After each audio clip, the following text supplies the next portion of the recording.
네, 6월 28일 주일 예배를 우리 하나님 앞에 드리도록 하겠습니다. 사도신경 고백하심으로 예배를 시작하겠습니다. 나는 전능하신 아버지 하나님 천지의 창조주를 믿습니다. 나는 그의 유일하신 아들 우리 주 예수 그리스도를 믿습니다. 그는 성령으로 잉태되어 동정녀 마리아에게서 나시고 본디오 빌라도에게 고난을 받아 십자가에 못 박혀 죽으시고 장사된 지 사흘 만에 죽은 자 가운데서 다시 살아나셨으며 하늘에 오르시어 전능하신 아버지 하나님 우편에 앉아 계시다가 거기로부터 살아있는 자와 죽은 자를 심판하러 오십니다. 나는 성령을 믿으며 거룩한 공교회와 성도의 교제와 죄를 용서받는 것과 몸의 부활과 영생을 믿습니다. 아멘. 찬송가 35장 큰 영화로신 주 찬송가 35장 함께 하나님 앞에 찬양 올리도록 하겠습니다.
함께 기도하시겠습니다. 아버지 하나님, 이 시간 주님 앞에 각 가정에서 이렇게 모여 예배드리게 하심을 감사드립니다. 저희들이 따로 흩어져 있지만 하나님께서 저희들 각 가정에 임재하시고 영광 받으시고 저희들에게 큰 은혜로 채워주실 줄 믿습니다. 신령과 진정으로 드리는 예배 되게 하시며 이 예배를 통하여 하나님께 영광, 저희들에게 은혜와 기쁨의 시간 될 수 있도록 도와주시옵소서. 사랑하는 우리 성도들 각 가정에서, 일터에서, 학교에서 하나님 다 지켜주시고 정말 어떤 일이 일어날지 모르는 그런 시대를 저희들이 살아가고 있습니다. 하나님의 은혜와 보호하심이 없으면 저희들이 조금도 생존할 수 없사오니 하나님 은혜 더하시고 붙들어 주시옵시고 위험으로부터 보호하시고 사망의 음침한 골짜기에서 주의 지팡이와 막대기로 저희를 지켜 주시옵소서. 각 가정에 하나님 모든 기도 제목들 들어 응답하여 주시옵시고 모든 가정에 적절한 은혜로 채워주시고 저희들이 비록 얼굴을 대면하여 보지는 못하지만 기도 가운데 온전히 하나 되는 역사 일어날 수 있도록 도와주시옵소서. 슬픔을 당한 가정을 하나님 위로하시고 또 퇴원한 우리 장로님 붙들어 주시며 온전한 회복이 일어날 수 있도록 도와주시옵소서. 각 가정 우리 하나님 은혜 가운데 또 오늘 예배를 통하여 힘을 얻고 또 다음 한 주간도 주 안에서 주님 뜻 따라 하나님 나라를 각 일상에서 제대로 살아갈 수 있도록 도와주시옵소서. 오늘 예배와 온전히 함께 하실 줄 믿사옵고 감사드리옵고 주 예수님 이름으로 기도드리옵나이다. 아멘. 네, 반갑습니다. 오늘도 우리가 함께 모이지 못하고 동영상으로 각 가정에서 예배 드리고 있습니다. 네, 각 가정에서 지금 보이지는 않지만 그래도 아마 정식으로 예배 준비하고 이렇게 화면 앞에 모여 앉아서 예배 드리고 있지 않을까 생각합니다. 우리 옆에 있는 가족들 좀 격려하면서 우리 좋은 예배 드립시다. 하나님께서 지금 우리와 함께하고 계십니다. 서로 인사하면서 이 시간을 이렇게 맞이했으면 좋겠습니다. 우리 옆에 있는 우리 가족들하고 같이 좀 인사 나누도록 하겠습니다. 좋은 예배 드립시다. 하나님이 우리와 지금 함께하고 계십니다. 네, 다음 주 예배는 일단 교회에서 2부로 나눠서 예배를 드릴 계획은 하고 있습니다. 그렇지만 지금 논의 중에 있는데 확실하게 결정이 되는 대로 알려드리도록 하겠습니다. 장소가 조금 협소한 문제와 환기가 좀 되지 않은 그 두 가지가 방역 당국이 그 지적을 받았습니다. 그 외에는 우리가 방역 수칙을 잘 지켰고 그래서 장소 협착한 문제는 2부 예배 10시 반과 12시 2부 예배 드림으로 해소될 수 있을 것 같고요. 다음 주간에 이 환기를 이렇게 원활하게 할 수 있는 시설 보완 공사를 조금 하려고 합니다. 그래서 환기도 다 되고 하면 큰 문제 없이 이곳에서 예배 드릴 수 있지 않을까 생각은 하고 있습니다.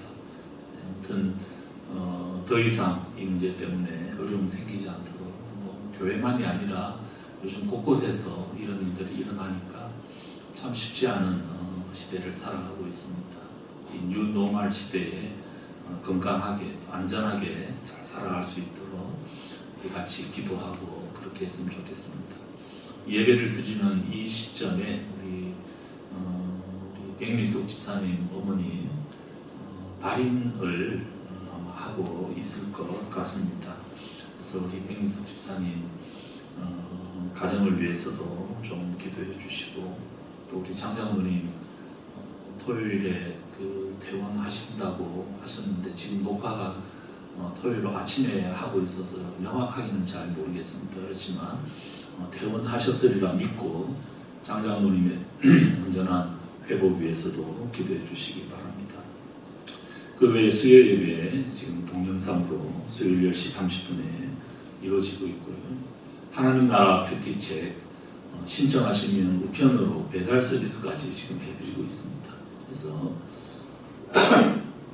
하나님 나라 큐티책 우리 김대식 목사님에게 신청해 주시고 금요 중보 기도 또 지금 온라인으로 지난주부터 하고 있습니다.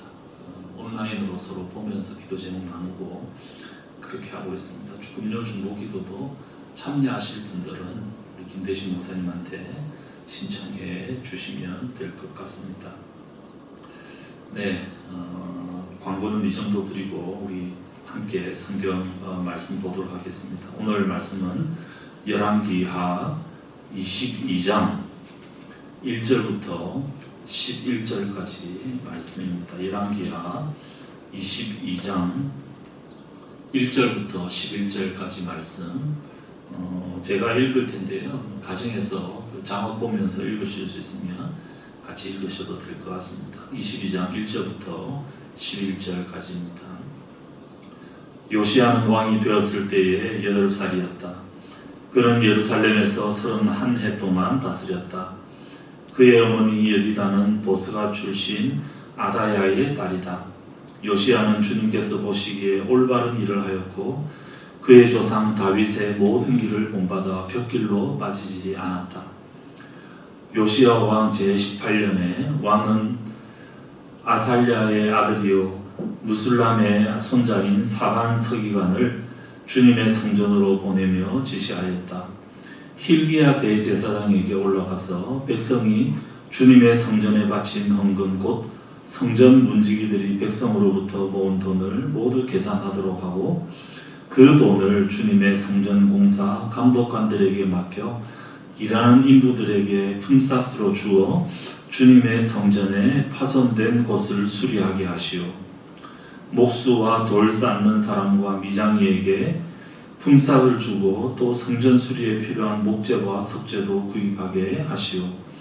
그들은 모두 정직하게 일하는 사람들이니 일단 돈을 넘겨준 다음에는 그 돈을 계산하지 않도록 하시오. 힐기야 대제사장이 사반 서기관에게 주님의 성전에서 율법책을 발견하였다고 하면서 그 책을 사반에게 넘겨주었으므로 사반이 그 책을 읽어보았다.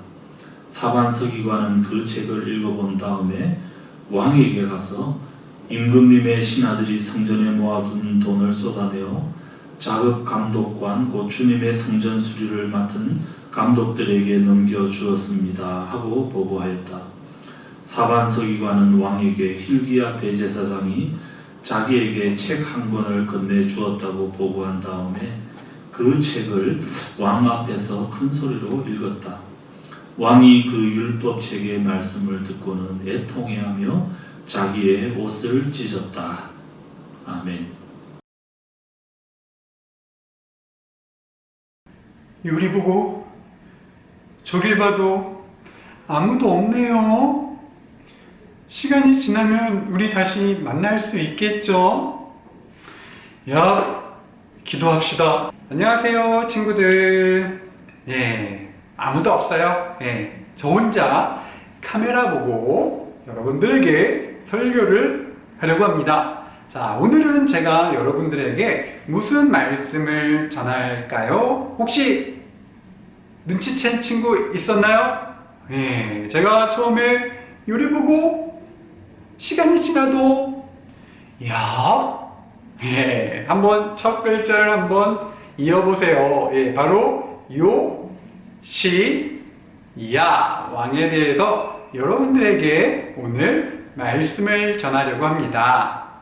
여러분, 요시야가 왕이 된 나이가 몇 살인 줄 알아요? 여러분들 아마 깜짝 놀랄걸요? 보통 왕이라고 하면 이렇게 수염도 있고 목소리도 여봐라 내 아무도 없느냐 이렇게 위험 있는 모습이 떠오르지 않나요? 그런데 요시야가 왕이 된 나이는 수염은 생각할 수도 없고 그리고 목소리도 이런 목소리가 아니었어요. 요시야가 왕이 된 나이는요 몇 살이었냐면 바로 8살이었습니다. 한 아이니 정도 나이 때 요시야가 왕이 됐다는 것이죠. 시간이 지나 청소년이 된 요시야는 하나님을 찾기 시작합니다. 하나님만 간절히 찾기 시작했습니다. 하나님을 찾았다는 것은 어떤 의미일까요? 맞아요. 자신에게 아무런 힘이 없던 요시야가 하나님만 의지하고 하나님께 힘을 구했다는 그런 의미이죠. 하나님만 온전히 의지하니 그의 눈에 거슬리는 것들이 있었겠죠. 그게 뭘까요? 맞아요. 바로 우상들이었습니다. 어려서 아무것도 할 수 없었던 요시야는 그가 청년이 되어서 드디어 우상을 푹 부셔버리기 시작합니다. 완전히 부셔버립니다. 그냥 부셔버리는 정도가 아니라 그 우상 덩어리들을요 막 빻아서 완전히 가루가 될 정도로 우상을 완전히 싹 쓸어버려요. 온 이스라엘 땅에 있던 우상들을 완전히 제거해버려서 우상으로부터 더러워진 나라를 깨끗하게 만들었던 왕이 바로 요시야 왕이었어요. 여러분 지금 제가 뭘 하고 있냐고요? 지금 이 천장 속에서 뭐가 떨어지는 소리가 나서 수리를 하려고 지금 이 텍스를 열어보려고 합니다. 여러분 이것처럼 요시야 왕도요 성전을 수리하기 시작을 했습니다. 그럼 한번 좀 뜯어볼까요? 네.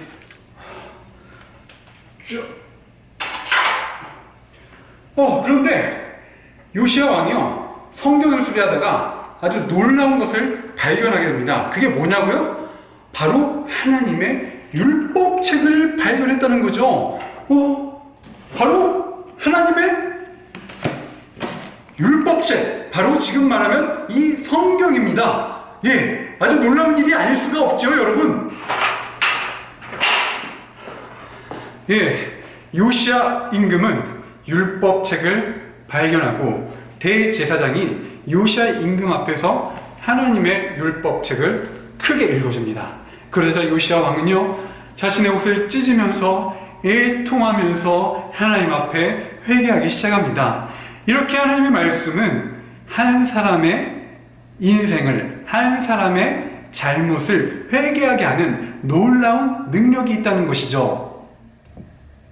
요시야 왕은 하나님의 말씀 앞에 자신만 회개하고 자신만 애통했던 마음을 가진 것이 아니라 그 율법책을 이스라엘 백성들을 한 곳에 다 모아놓고 어린 아이에서부터 노인에 이르기까지 다 모아놓고선 하나님의 말씀을 크게 낭독하기 시작합니다. 이렇게 외쳤을 것 같아요. 이스라엘아 들어라. 우리 하나님 여호와는 오직 유일한 여호와시니 너는 마음을 다하고 뜻을 다하고 힘을 다하여 주 너희 하나님을 사랑하라. 그리고 요시야 왕은 유월절을 다시 지키기 시작합니다. 이스라엘 백성들이 유월절을 꼭 지켜야만 하는 이유가 있었습니다. 그 이유는 뭐냐면은 이스라엘 백성들이 이집트의 노예로 살아가고 있을 때 하나님께서 하나님의 능력으로 이스라엘 백성들을 구원해 주셨다는 것을 이스라엘 백성들이 잊지 않기 위해서 유월절을 지켜야만 했다는 것이죠. 유월절을 지킴을 통해서 하나님의 은혜를 항상 기억하고 하나님만 바라보게 하는 그 기능을 가진 절기가 바로 유월절이었습니다. 그런데 그동안 지켜지지 않았던 그 유월절을 요시야 왕이 다시 지키기 시작했다는 것이죠. 여러분 어때요? 요시야 왕 정말 대단하지 않나요? 여러분들도 우리 은혜습교회 친구들도 요시야 왕과 같이 하나님만 바라봤으면 좋겠어요. 하나님의 말씀에 귀를 기울였으면 좋겠어요. 그리고 귀를 기울이고 거기에서 끝나는 것이 아니라 요시야 왕처럼 하나님의 말씀에 순종하기 위한 행동을 보여줬으면 좋겠어요.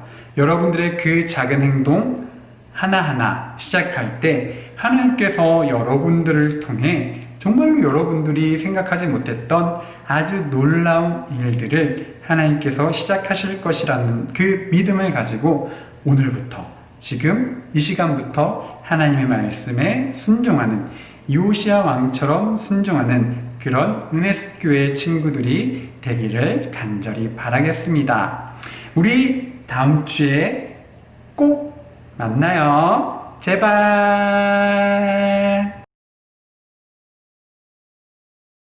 예, 친구들 안녕하세요.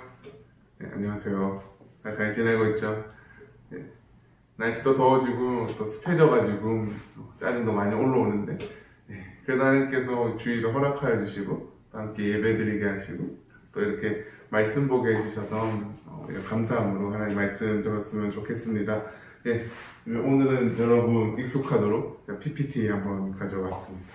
예, 그래서 오늘은 요시야의 눈물이라는 제목을 가지고 하나님 말씀 한번 살펴보려고 합니다. 여러분 이제 나이가 좀 들어서 아는 수도 있지만 최근에 혹시 울어본 적 있으세요? 아니면 혹시 눈물을 흘린다던가 아니면 우는 친구들을 본 적이 있으세요? 예, 이 눈물이라는 것을 딱 보면 왜 눈물을 흘릴까라는 생각이 듭니다. 왜 여러분은 울었다라면 왜 눈물을 흘렸을까요? 왜 친구들이 우는 걸 봤다면 그 친구들이 왜 눈물을 흘렸을까요? 예, 시험에 망쳐서? 아니면 이제 나이가 좀 지났지만 엄마한테 혼나서? 아니면 억울해서 울었을까요? 예, 왜 울었을까라는 생각이 듭니다. 오늘 본문에서도 요시야라는 왕이 눈물을 흘립니다.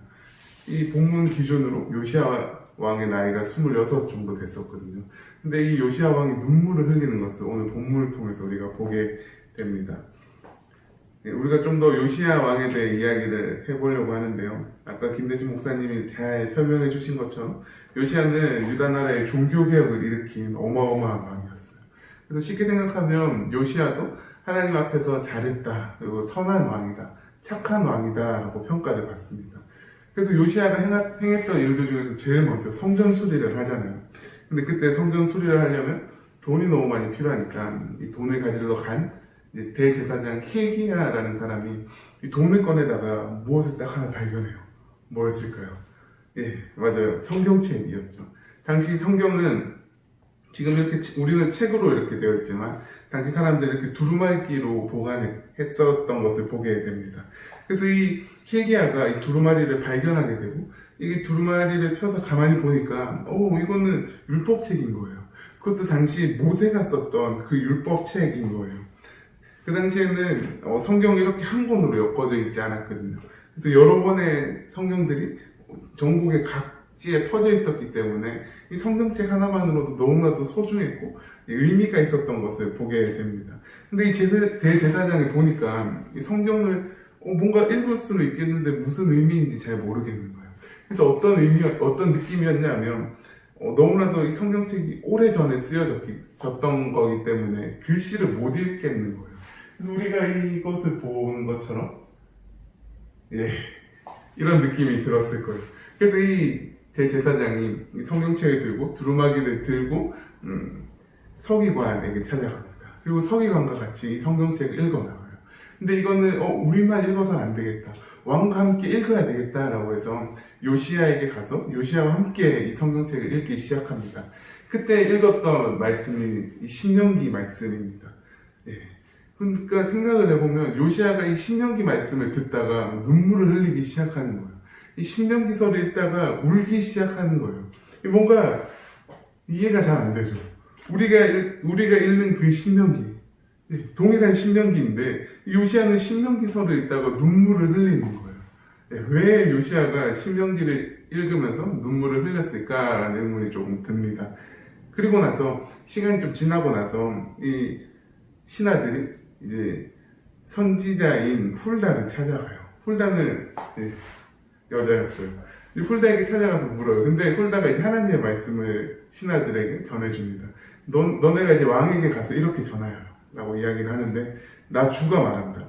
유다 왕이 읽은 책에 있는 모든 말대로 내가 이곳과 여기에 사는 주민에게 재앙을 내리겠다.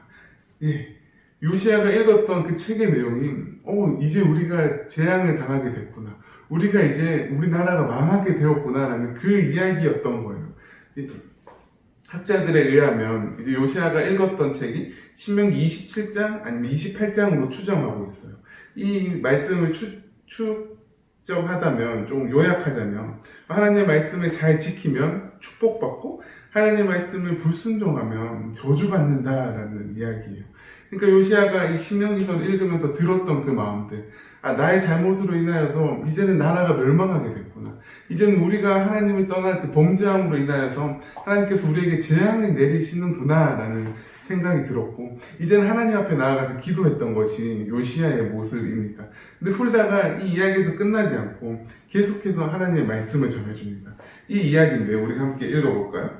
이곳에 황폐해지고 이곳의 주민이 저주를 받을 것이라는 나의 말을 들었을 때에 너는 깊이 뉘우치고 나 주 앞에 겸손하게 무릎을 꿇고 옷을 찢고 내 앞에서 통곡하였다. 그러므로 내가 내 기도를 들어준다. 나 주가 말한다. 한 절 더 있는데요.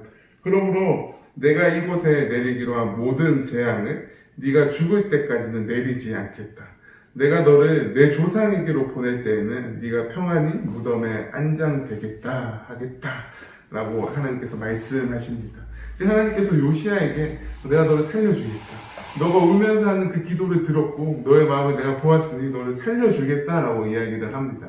그래서 신하들이 가서 요시야에게 이 말을 전해줍니다. 하나님의 말씀을 들었을 때 요시야는 반응을 했던 것이죠.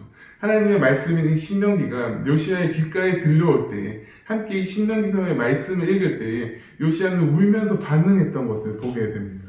근데 이 요시야의 손자 중에 여호야긴이라는 사람이 있어요. 근데 동일하게 여호야긴이 살아갈 때 선지자가 우리가 잘 알고 있는 이 예레미야였어요.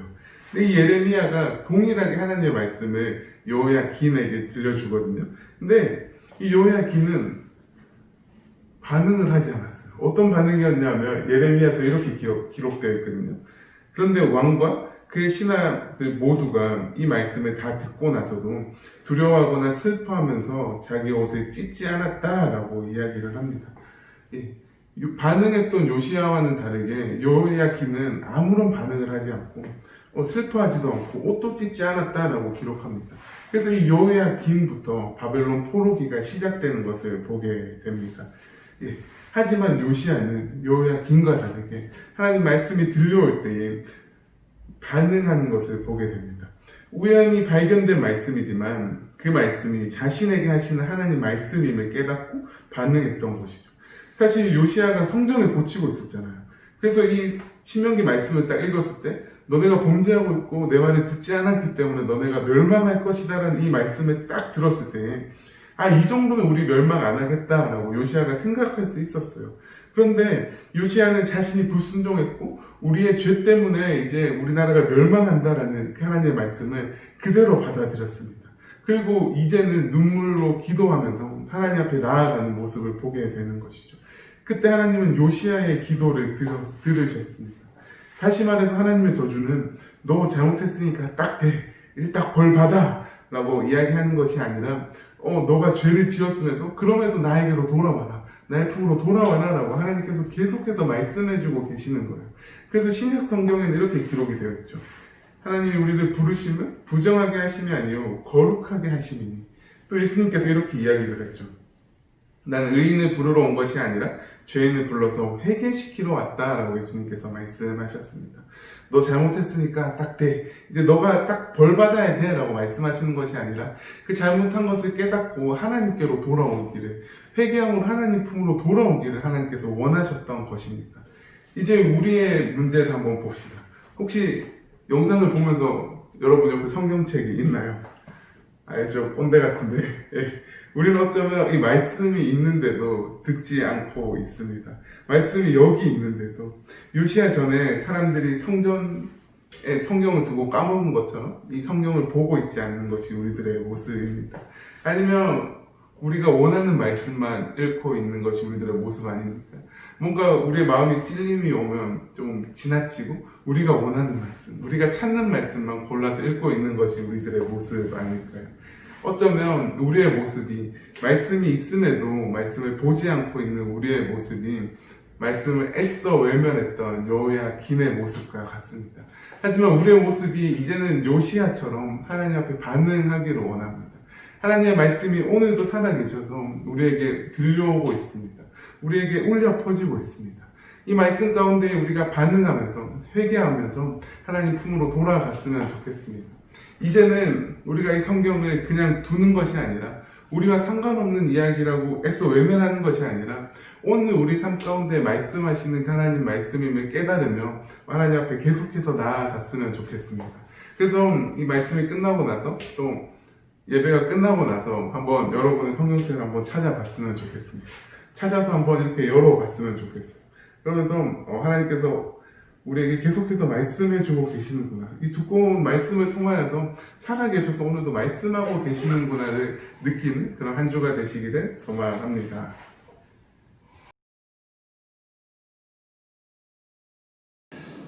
요시야 왕에 대해서 우리가 살펴보고 있습니다.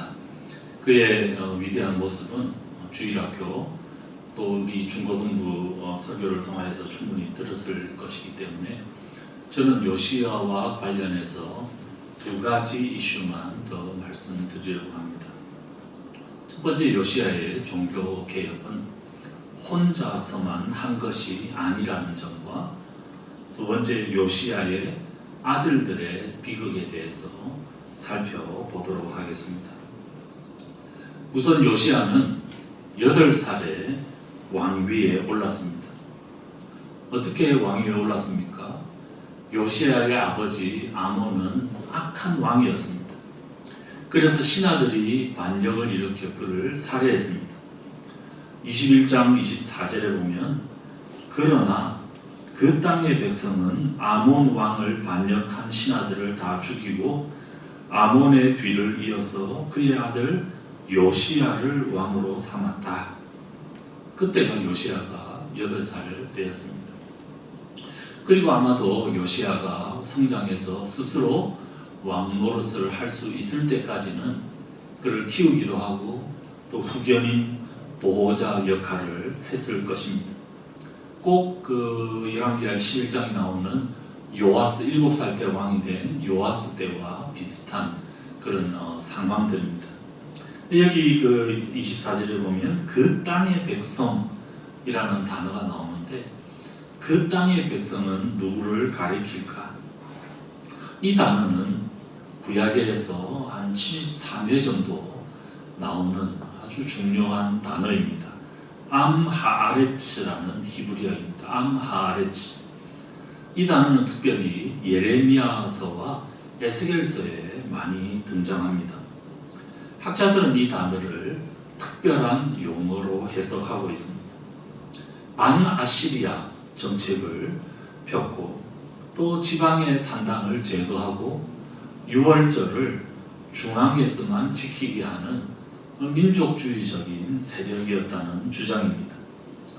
이 암하아레츠, 그 땅의 백성이 왕을 뒷받침하고 왕을 지지하고 또 왕을 교육하기도 하고 왕권이 강화되도록 돕고 또 이 종교개혁이 일어날 때 함께 참여한 이 유다 왕국을 정치적으로 영적으로 이끈 사람들을 암하아레츠, 즉 그 땅의 백성이라고 보통 그렇게 해석을 합니다. 이 암하아레츠는 열왕기하 11장에도 등장을 합니다. 유명한 아달랴, 이세벨의 딸이죠. 그 아하시아 왕이 죽고 난 다음에 아달랴는 저 왕족들을 다 죽이고 스스로 유다의 왕이 되어서 여왕이 되어서 7년간을 통치를 합니다. 근데 그때 그 여호세바라고 하는 이 아달랴의 딸인 여호세바와 그의 남편 여호야다 제사장이 아하시아의 아들인 조카 요아스를 몰래 빼내어서 숨기고 7년을 버팁니다. 그리고는 7년이 지나고 난 다음에 여호야다 제사장이 사람들을 모아서 반란을 일으키고 아달랴를 죽이고 요아스를 왕으로 옹립하는 장면이 나옵니다. 아달랴를 죽이고 난 다음에 열왕기하 11장 18절에 보면 그렇게 하고 난 다음에 그 땅에 온 백성이 바알의 신전으로 몰려가서 그 신전을 허물고 제단을 뒤엎고 신상들을 완전히 부수어 버렸다. 그 땅에 온 백성 암하아레츠입니다. 이것의 복수입니다. 그리고는 11장 19절에 보면 왕이 왕좌에 오르자 그 땅의 모든 백성이 기뻐하였다. 역시 암하아레츠라는 그 땅의 백성이 등장을 합니다. 이들은 왕을 즉위하는 일에 관계가 있는 그런 제사장들이라든지 또 궁정관리라든지 군사 지도자들이라든지 이런 그 사람들을 가리키는 연합체 성격을 가지고 있습니다. 즉 혼자가 아니라 집단이 함께 이 일을 했다는 것입니다. 오늘날의 말로 하자면 핵인사 혹은 집단지성 이런 더불어 함께 했다라는 것입니다.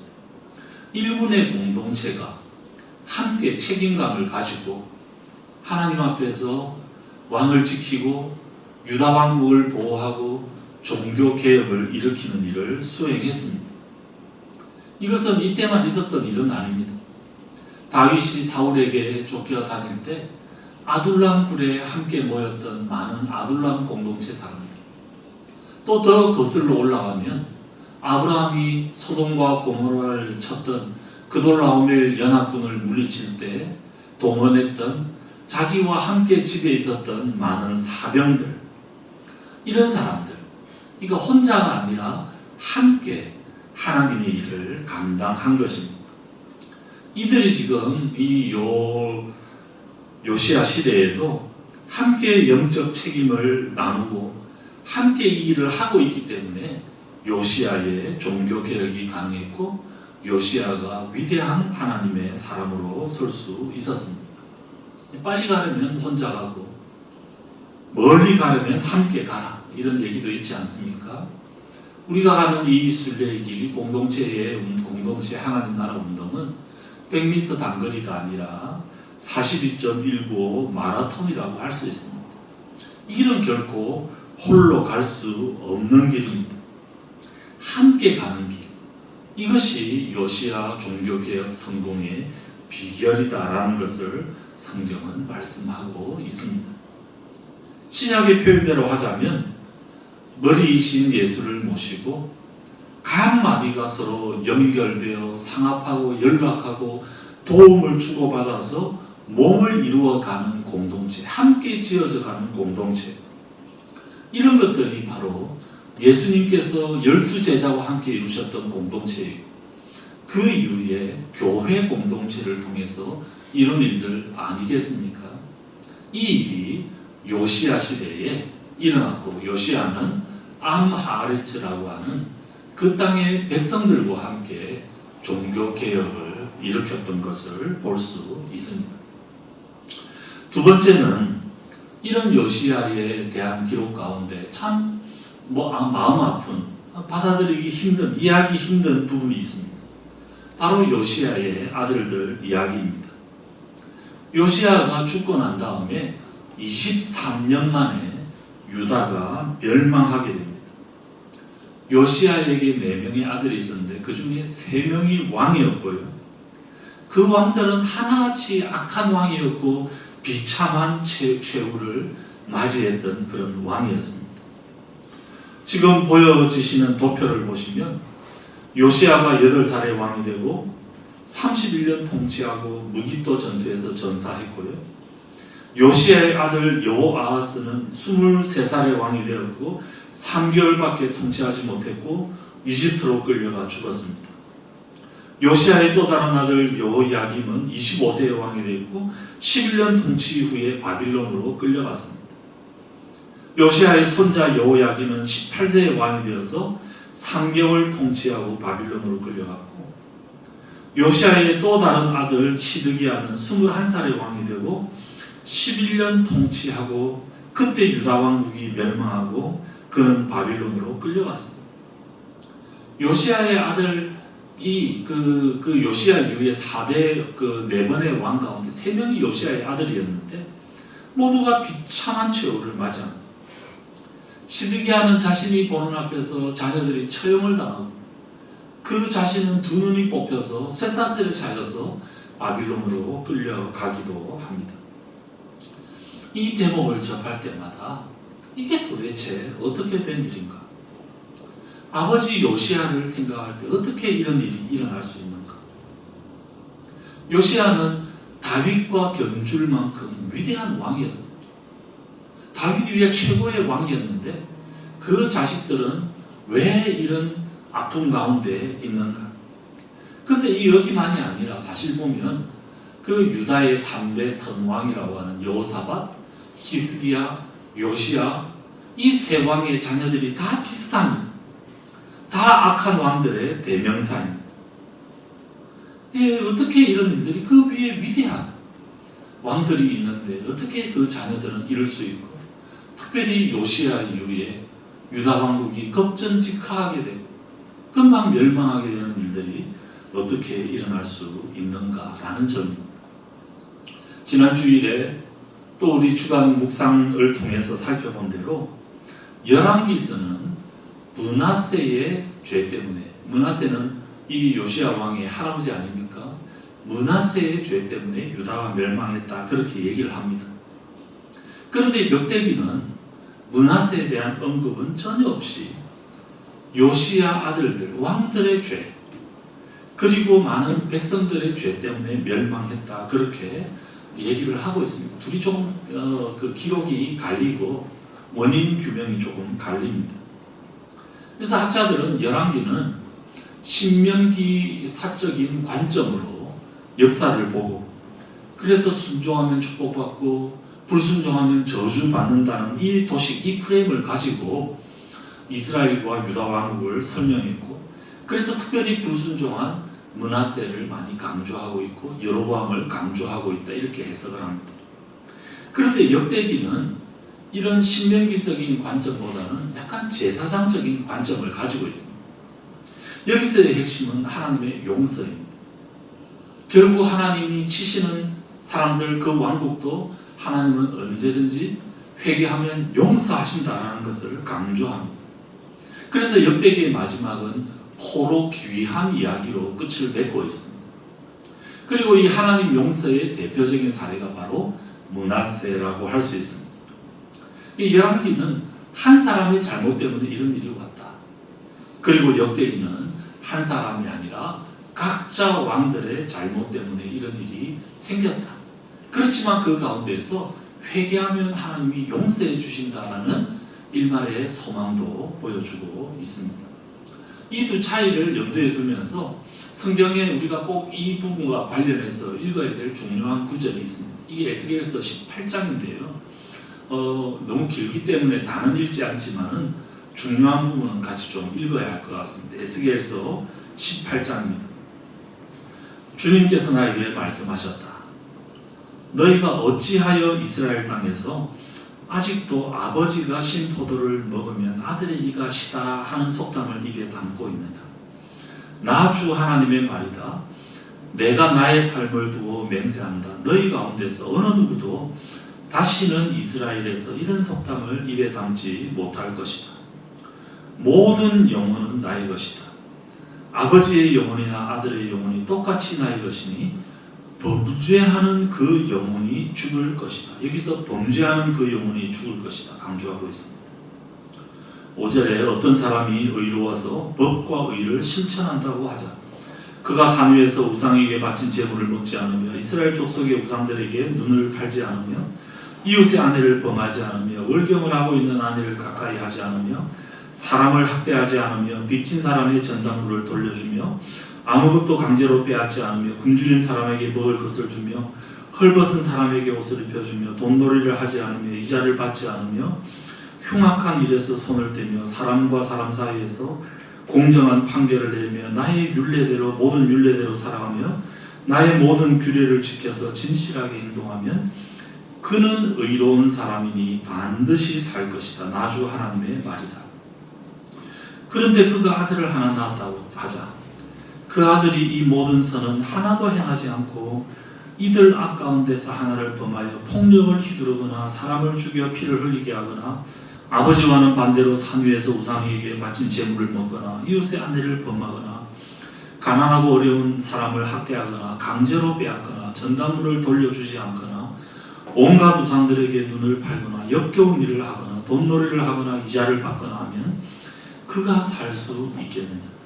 그는 절대로 살지 못할 것이니 이 모든 역겨운 일을 하였으므로 죽을 수밖에 없다. 자기의 피가 자기에게로 돌아갈 것이다. 이게 지금 요아스와 그 아들들 이야기 아닙니까? 어떻게 생각하면 14절에 그런데 그 이 의롭지 못한 그가 아들을 하나 낳았다고 하자. 그 아들이 자기 아버지가 지은 모든 죄를 보고 두려워하여서 그대로 따라하지 않고 산 위에서 우상에게 바친 제물을 먹지도 않으며 이스라엘 족속의 우상들에게 눈을 팔지도 않으며 이웃의 아내를 범하지도 않으며 아무도 학대하지 않으며 전당물을 잡아두지도 않으며 강제로 빼앗지도 않고 굶주린 사람에게 먹을 것을 주며 벗은 사람에게 옷을 입혀주며 흉악한 일에서 손을 떼고 가난한 자를 압제하지 않으며 돈놀이를 하지 않으며 이자를 받지 않으며 나의 규례를 실천하고 나의 율례대로 살아가면 이 사람은 자기 아버지의 죄악 때문에 죽지 않고 반드시 살 것이다. 그렇지만 그의 아버지는 심히 난폭하여 동족을 학대하고 친척의 것을 강제로 빼앗고 자기 민족 가운데서 좋지 않은 일을 하였으므로 그는 자신의 죄악 때문에 죽을 것이다. 그런데 너희는 왜 그 아들이 아버지의 죄에 대한 벌을 받지 않느냐고 묻는다.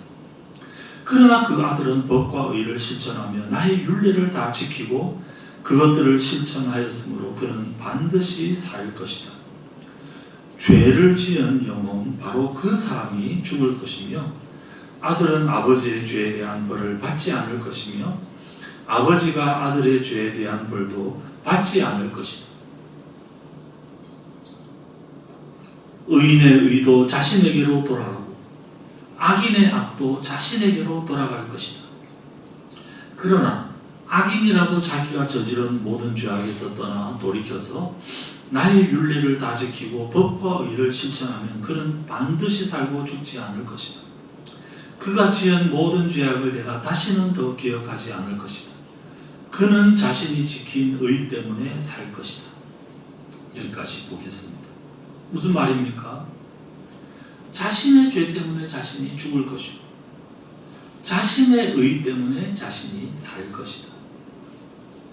아몬이 아무리 악해도 아몬의 죄 때문에 아들 요시야가 죽지 않을 것이고 요시야가 아무리 의로워도 그 요시야의 의로움 때문에 자식들이 살지는 못할 것이다. 그런 말씀. 결국 모두가 자신의 죄, 자신의 의를 가지고 하나님 앞에 서게 될 것이다. 명확하게 말씀하고 있습니다. 이런 관점에서 요시야와 아들들의 차이를 구분해야 합니다. 아들들은 자신들의 죄로 인해 하나님의 심판을 피하지 못했다는 것입니다. 그렇다면 왜 아들들이 아버지를 본받지 않고 조상의 잘못을 따르는 결정을 했을까? 여기에 대해 성경은 정확하게 말씀하고 있지 않습니다. 그래서 우리가 명확하게 그 이유를 설명하기는 쉽지 않습니다. 근데 많은 학자들은 다윗도 그랬지만 바쁜 왕, 선한 왕일수록 자녀들에게 문제가 있다. 왜냐하면 그들이 너무 주의 일에 바쁘다 보니까 가정을 돌볼 틈이 없을 가능성이 많다는 것. 그래서 이런 왕들을 소개할 때마다 꼭 어머니 이름도 소개합니다. 어머니는 누구다. 그래서 어머니의 영향력을 밝히는 측면도 있습니다. 아마도 유대인 가정교육의 중심에 어머니가 있지 않았을까 짐작해 볼 수 있습니다. 실제 유대인이냐 아니냐 하는 것도 어머니가 유대인이냐 아니냐로 판가름 날 정도로 유대 사회에서 어머니는 중요합니다. 이게 일리가 있지만 그렇다고 오늘날에도 이것을 그대로 우리가 적용해서 아버지보다는 어머니가 훨씬 중요하다 이렇게 말할 수는 없지 않겠습니까? 이 자녀를 좋은 대학에 보내는 3대 요소 이런 거 있죠. 그런 것들이 그냥 농담 삼아 떠돌아다니지만 우리가 이걸 그대로 적용해서 결국 교육은 어머니가 시키고 아버지는 무관심하거나 돈이나 벌어주면 된다 그렇게 말할 수는 없는 것 아니겠습니까? 아버지나 어머니나 오늘날에 다 중요합니다. 요시야의 자녀들이 왜 아버지가 아니라 조상, 그 앞에 있는 조상들의 악한 길을 따랐는지 그 계기는 정확하게 나오고 있지 않지만 그들에 대해서 성경이 정확하게 언급하는 것은 이 모든 죄는 그들의 선택이고 아버지가 선하기 때문에 그들이 자동적으로 구원받는 것이 아니고 각자 자신의 선과 악으로 하나님 앞에 설 것이다 라는 점을 성경은 명확하게 우리에게 보여주고 있습니다. 그렇다면 부모된 우리가 자식들에게 어떻게 해야 하겠습니까? 당연히 우리가 지난주에 살펴봤던 대로 신명기 6장 4절부터 7절에 나오는 그 방침, 하나님은 유일하신 하나님이시다. 그 하나님의 말씀을 하나님 경외 사상을 자녀들에게 가르쳐라. 여기에 따라서 우리가 자녀들에게 가르쳐야 합니다. 병을 낫게 하고 안 낫게 하고는 하나님이 하실 일이지만 우리는 그 하나님께 병의 치유를 위해서 간절히 기도합니다. 그렇게 하지 않으셔도 우리는 받아들여야 되지만 우리가 하나님께 그렇게 기도하지 않습니까? 최종적 결정은 본인들이 하게 될 것입니다. 잠언 22장 6절에 마땅히 행할 길을 아이에게 가르치라. 그리하면 늙어도 그것을 떠나지 아니하리라. 이 말씀이 그대로 될 것을 믿고 소망하면서 아이들에게 삶으로 말로 모든 부분에서 자녀들을 가르쳐야 합니다. 그렇지만 최종적으로는 그 아이는 하나님 앞에서 독립된 인격, 단독자로 하나님 앞에 서게 될 것입니다. 홀로 서기를 하게 될 것입니다. 우리가 할 수 있는 것은 이 아이들이 홀로 서기를 하는 순간 하나님을 경외하고 하나님을 선택할 수 있도록 돕는 것입니다. 자식들은 어떻게 보면 세상 일이 자기 마음대로 되지 않는다는 것을 일깨우기 위해서 우리에게 주신 하나님의 선물이라는 그런 말도 있지 않습니까? 따라서 우리가 자녀 문제에 있어서는 우리의 한계를 겸손히 인정해야 합니다. 이 아이들이 하나님 앞에 살기를 바라고 하나님의 은혜가 아니면 살 수 없음을 우리가 알기 때문에 간절히 이 아이를 위해서 기도하고 최선을 다해서 우리가 할 수 있을 동안에는 이 아이를 교육하지만 언젠가 이 아이는 하나님 앞에 단독자로 실존자로 서게 될 것입니다.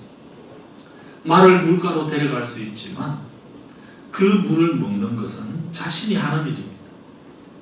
기도하고 성경 말씀대로 열심히 아이들에게 말씀을 가르치고 그렇지만 하나님께 이 아이의 삶을 맡기고 뒤로 좀 물러서는 것이 필요하다는 것을 요시야 과정과 에스겔 18장은 우리에게 보여주고 있습니다. 위대한 사역은 홀로 할 수 있는 사역이 아니다. 여러 사람들이 한 집단이 한 말씀을 듣고 그 말씀 앞에 함께 반응하고 한 방향으로 감으로 가능합니다. 저는 우리 교회가 이런 교회가 되기를 바랍니다. 혼자가 아니라 함께하는 교회.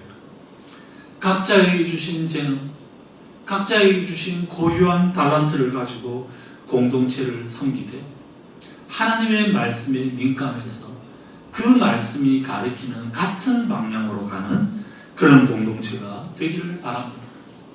어떤 한 사람이 혼자서 모든 것을 짊어지고 가는 것이 아니라 서로 함께 같이 가야 그 공동체가 하나님 기뻐하시는 건강한 공동체입니다. 하나님 나에게 주신 이 그 하나님 고유의 그 재능 또 고유의 몫을 기억하면서 이것을 감당하고 기여하고 무임승차하지 아니하면서 주인의식을 가지고 함께 우리가 이 일들을 이루어 나갈 때 이 교회가 이 공동체가 하나님 기뻐하시는 그런 공동체로 갈 수 있다는 것입니다. 무엇보다 요시야 가정의 그 비극을 보면서 자신의 의로 자신이 살고 자신의 죄로 자신이 죽는다. 이 말씀을 우리가 특별히 기억하면서 우리 자녀들이 우리들의 가르침을 가슴에 새겨서 결정적인 순간에 스스로 주님을 고백하고 주 앞에서 바른 삶을 선택할 수 있도록 돕고 기도하는 것들이 필요합니다.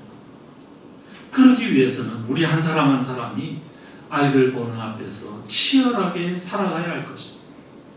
그래서 언젠가 위기의 순간에 결정적인 선택의 순간에 아이들이 부모님들의 하나님 경외의 신앙을 생각해내고 그들도 그렇게 선택할 수 있도록 돕는 것이 우리가 할 일입니다. 그렇지만 내가 이 아이들을 완전히 주관할 수 없다는 사실을 또 기억하고 우리가 할 수 있는 것에는 한계가 있다는 사실을 기억하면서 겸손히 이 아이들을 하나님의 손에 맡기는 것들을 다시 한 번 더 우리가 다짐해야 할 것입니다. 하나님 긍휼을 베풀어 주시옵소서. 그래서 이 아이들이 참 이 우리가 걸어가고 있는 이 신앙의 길이 맞다는 것을 말로만이 아니라 삶으로 받아들이고, 특별히 우리가 살아가는 이 삶의 일상의 기쁨을 통해서, 그리고 어려움 가운데서도 하나님의 도우심을 통하여 일어나는 이 모습을 통하여, 또 때로는 우리가 실수하고 넘어지고 할 때가 있지만 하나님께 회개하면서 다시 돌아가는 그 힘을 가지고 있음을 아이들에게 보여줌으로써 완벽함이 아니라 우리가 하나님 앞에서 이 순례의 길을 걸어가고 있는, 애쓰고 있는 이 모습을 아이들에게 보여줘서 이 아이들이 언젠가는 자기 스스로 하나님 앞에 서는 그 순간에 정말 자신의 의지를 가지고 하나님을 선택하고 자신의 의 때문에 하나님으로부터 구원을 받는 놀라운 일들이 일어나는 그런 가정이 되었으면 좋겠습니다. 이런 일들에 쓰임받는 우리 기성세대가 되고, 또 이런 일들에 쓰임받는 우리 공동체가 되어서 정말 하나님 앞에서 우리 다음 세대를 제대로 잘 키워내되, 혼자서가 아니라 함께 키워내고, 그래서 결국에는 우리를 통하여서 하나님의 놀라운 일들이 이곳에 펼쳐질 것을 다짐하면서, 특별히 요시야가 하나님의 말씀 앞에서 그 말씀 앞에 목숨을 걸고 살았던 것처럼 우리가 그렇게 살아감으로 이 모습이 아이들에게 전수되고, 그래서 아이들도 스스로 선택하는 그 순간에 하나님의 말씀 경외를 선택하는 놀라운 일들이 일어나는, 그래서 멸망이 아니라 복된 일들이 일어나는 우리 공동체가 되기를 주님의 이름으로 축원합니다. 네, 우리가 이 찬양 말씀 앞에서 경외함으로 주께 홀로 섭니다. 결국 우리가 홀로 설 수밖에 없다는 사실을 기억하면서 찬양 하나님 앞에 올려드리겠습니다. 말씀 앞에서 경외함으로 주께 홀로 섭니다. 생명의 말씀 읽고 순종해 주를 예배합니다. 말씀 앞에서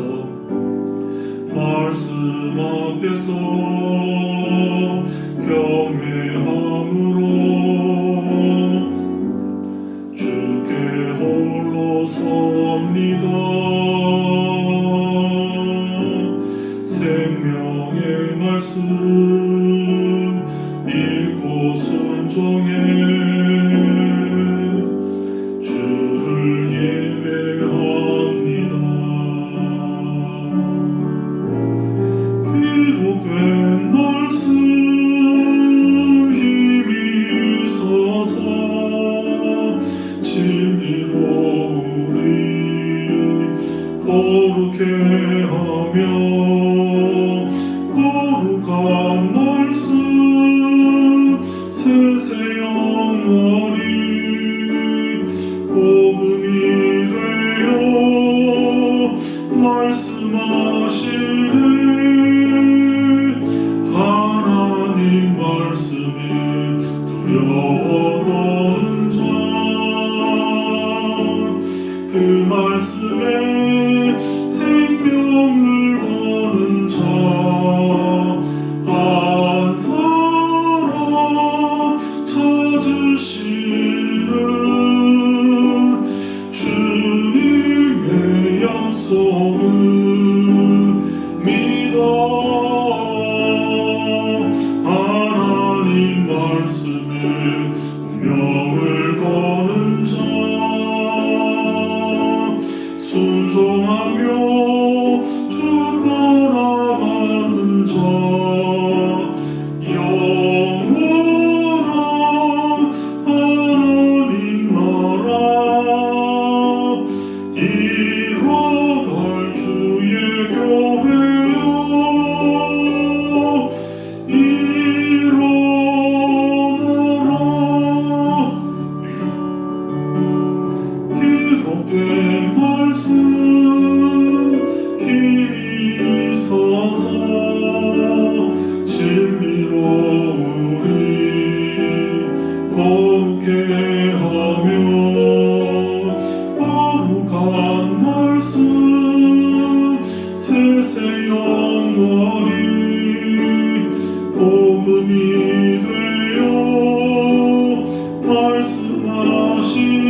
하나님 말씀에 두려워 떠는 자,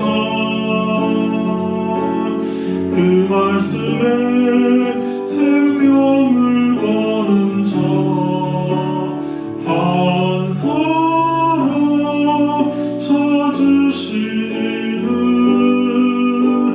주님의 약속은 믿어. 하나님 말씀에 명을 거는 자, 순종하며 주 따라가는 자, 영원한 하나님 나라 이뤄갈 주의 교회여, 일어나라. 이 시간 우리 함께 하나님 앞에 기도하며 나아가기를 원합니다. 우리 요시야의 경우들을 보면서 위대한 사역은 홀로 할 수 있는 사역이 아니다, 함께 집단이 함으로써 가능하다라는 사실을 기억하며, 하나님, 내가 이 공동체의 일원으로 하나님의 말씀으로 우리가 인도함을 받아 한 방향으로 하기 위해서 함께 갈 수 있도록 도와주시옵소서. 우리의 몫을 잘 감당하며 그것이 어떤 영역이 되었든지 간에 정말 이 교회를 함께 운영해내고 함께 하나님의 공동체 만드는 일들에 최선을 다해서 헌신할 수 있도록 도와주시옵소서. 우리 같이 기도하고 자신의 의로 살고 자신의 의로 죽는다는 사실을 요시야와 그 아들들의 경우를 보면서 엄중히 우리가 이 사실을 받아들이고 우리가 주님 앞에 홀로 설 수밖에 없다는 사실을 기억하고, 하나님, 내가 하나님 앞에 바로 서게 하시고 우리 자녀들이 하나님 앞에 바로 설 수 있도록 하나님 도와주시옵소서. 우리가 그 아이들에게 할 수 있는 일들이 한계가 있고 제한이 있음을 고백합니다. 하나님, 이 아이들에게 믿음의 아름다운 복을 보여서 결정적인 순간에 이 아이들이 곁길로 나가지 아니하고 하나님의 의를 선택하고 의와 공도의 삶을 살아갈 수 있도록 도와주시옵소서. 말씀 가운데 그렇게 살아갈 수 있도록 도와주시옵소서. 우리 아이들을 위해서 이 아이들을 교육할 우리들을 하나님 앞에 올려드리고 우리 공동체를 올려드리면서 우리 하나님 앞에 같이 기도하도록 하겠습니다. 같이 기도하시겠습니다.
요시야라는 위대한 왕의 모습을 보여주셔서 감사합니다. 그가 하였던 하나님 앞에서 진실된 삶, 정말 말씀 앞에 두려워 떠는 삶, 그래서 하나님만 의뢰하고 순종하는 삶이 우리 각 가정에 복원될 수 있도록 도와주시옵소서.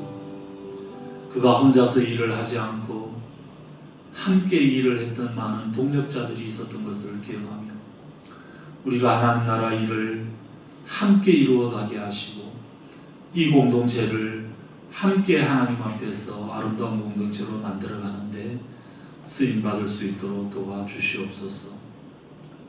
요시야가 아무리 위대해도 그 아들들은 요시아의 덕을 보지 못하고 자신의 죄로 인하여 비참한 최후를 맞이하는 이 안타까운 상황들을 보면서 하나님, 우리가 더 기도하게 하시고 정말 우리 자녀들이 하나님 앞에 단독자로 홀로 설 때에 하나님만 의뢰하며 하나님을 선택하며 하나님의 의의 삶을 살아갈 수 있도록 주님이여 우리 자녀들을 붙들어 주시옵소서. 우리가 우리 자녀들을 교육하며 가르치며 그렇게 하지만 결국에는 그 아이들이 스스로 결단해야 함을 압니다. 하나님, 이 아이들이 단독자로 하나님 앞에 설 때에 말씀을 선택하고 하나님 경외를 선택하고 우리처럼 그렇게 믿음 생활을 할 수 있도록 하나님 은혜 더하여 주시옵시고 우리가 이 일에 있어서 아름다운 본을 보이며 우리 공동체가 우리 후손들을 잘 키워낼 수 있도록 도와주시옵소서.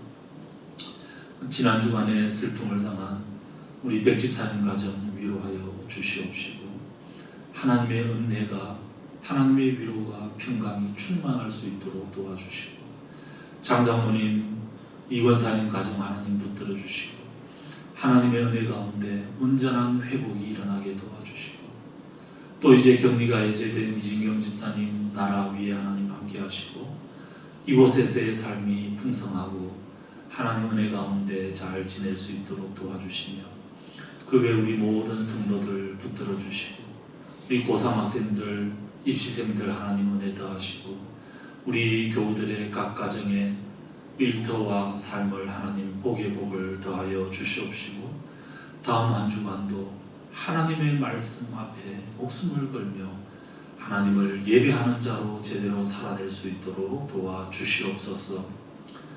이제는 주 예수 그리스도의 은혜와 아버지 하나님의 크신 사랑과 성령의 교통하심이 하나님 앞에 홀로 선 존재로 말씀 앞에 하나님만 바라보며 그렇게 하나님 경외하며 살아가기로 다정하는 모든 주님의 백성들 머리 위에 늘 함께 하옵시기를 간절히 축원하옵나이다.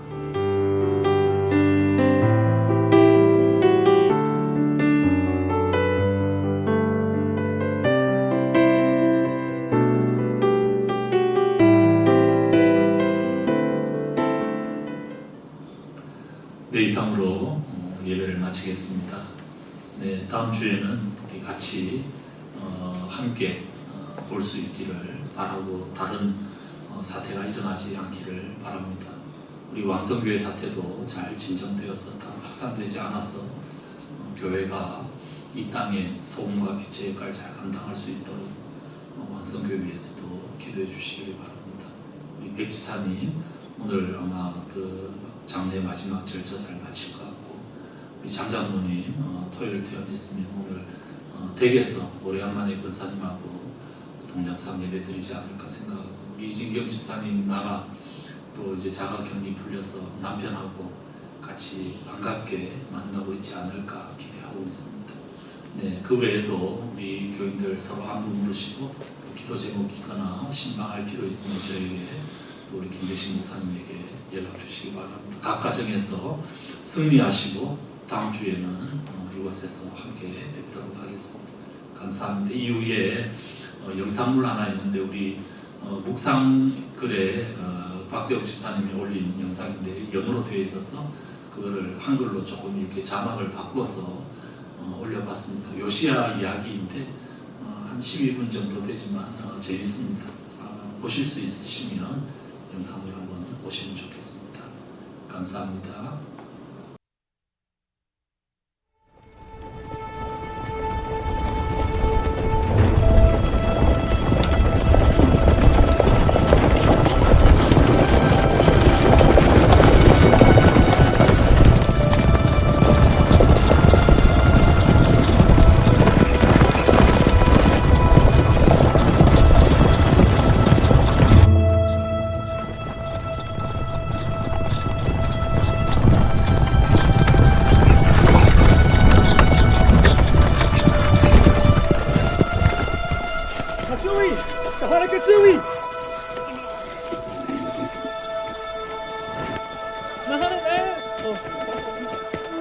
I will never forget the day that Josiah, the great king of Judah, was brought back from battle wounded.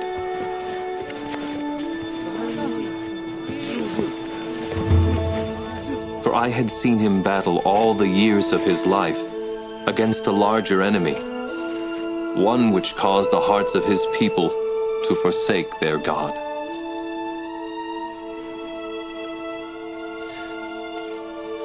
But as Josiah turned to the Lord with all his heart, and obeyed the words written in the book of the law, the hearts of his people, which had been lost, were reclaimed. Yea, even my own. 33 years earlier, while I was in my 17th year, Josiah began to forsake the ways of his idolatrous fathers, who had done evil in the sight of the Lord. For they had built altars for Baal and graven images, and caused that children should again pass through the fires of Molech in the valley of Hinnom.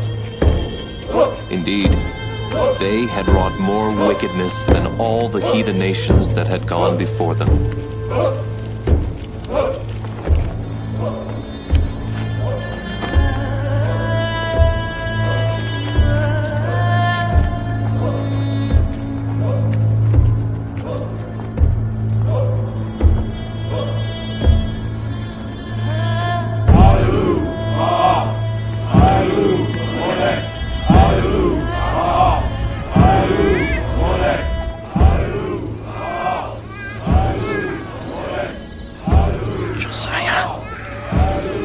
Josiah, you displease me. You displease Molech.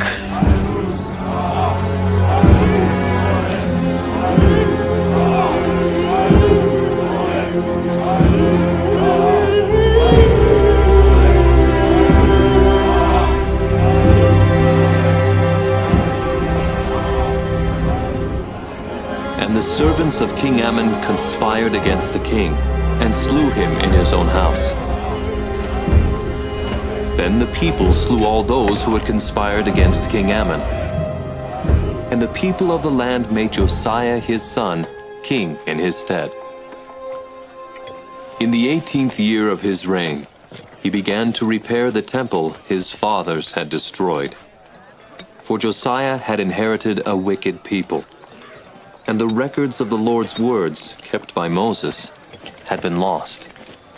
And Josiah sought after the true God of Israel, and began to purge Israel of false gods, beginning with those in the courts of the house of the Lord.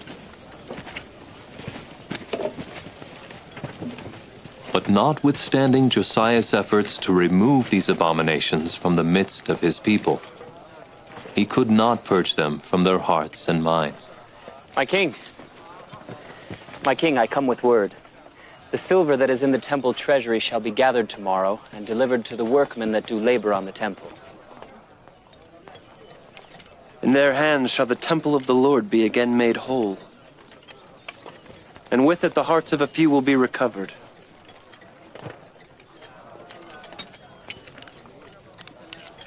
Yet many with their eyes will not see.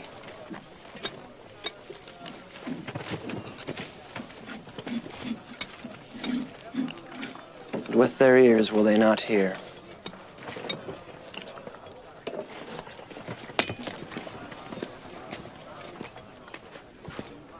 High priest, is there not anything more that can make this people again return to the true God, the Lord God of Israel?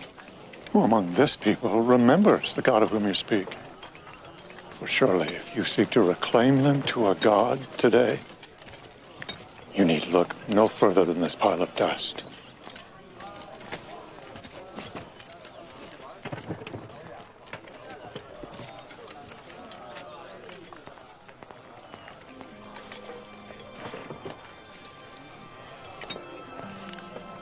Such was the evil that had taken root among the Lord's people.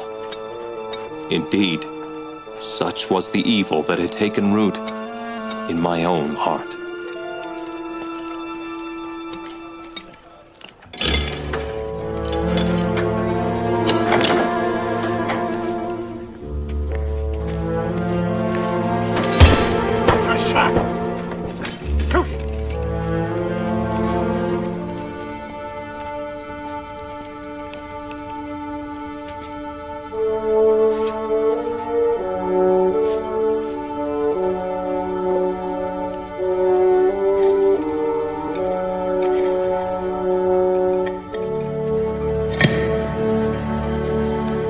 My king, the high priest has discovered an ancient book hidden in the temple and has delivered it unto me. It is the book of the law. That which was given by Moses. These many days you come to me and talk of silver and of the works of men.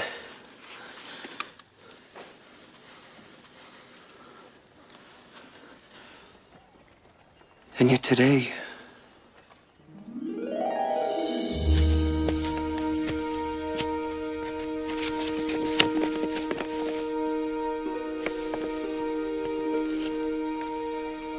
the Lord my God has heard my prayers. And Shaphan the scribe read the book of the law unto the king. And the king heard the word of the Lord as if spoken for the first time. ובאו עליך כל הקללות האלה ומי השיגוך.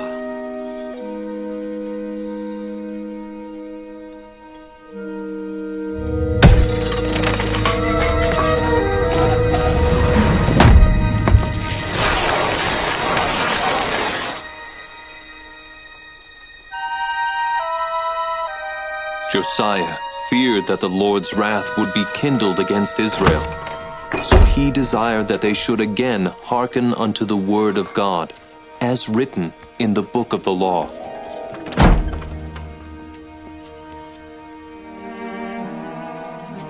And I also heard the word of the Lord.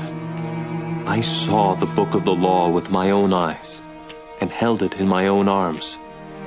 The king had been greatly moved by it. It also weighed upon me, and my heart began to soften.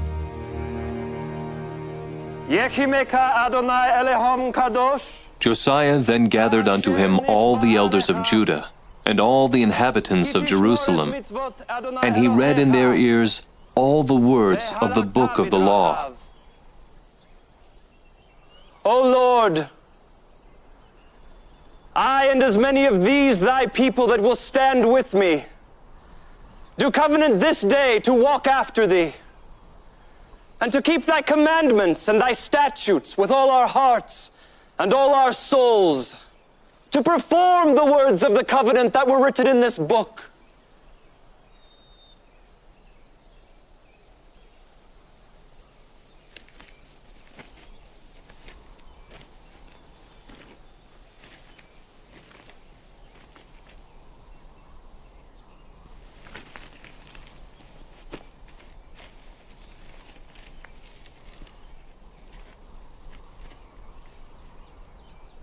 And on that day, the people of Judah returned to the Lord, the true God of Israel.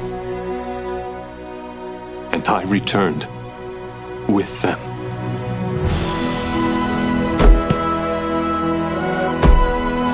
And according to the book of the law, Josiah took away all the abominations out of Israel, and burned all the vessels that were made for Baal and for Molech without Jerusalem.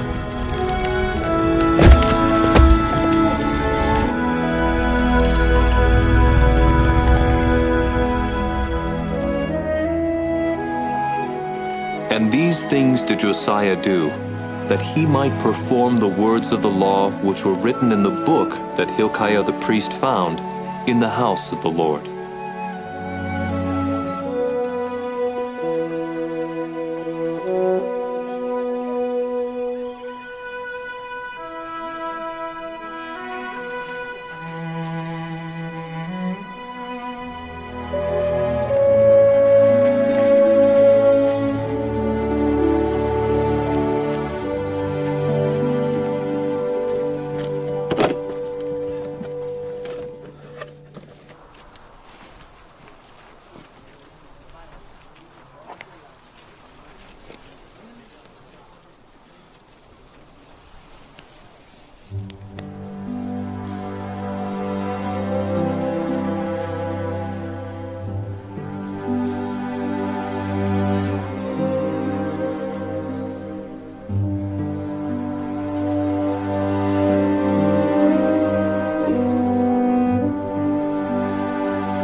And so it was that they brought King Josiah to Jerusalem, where he died and was buried.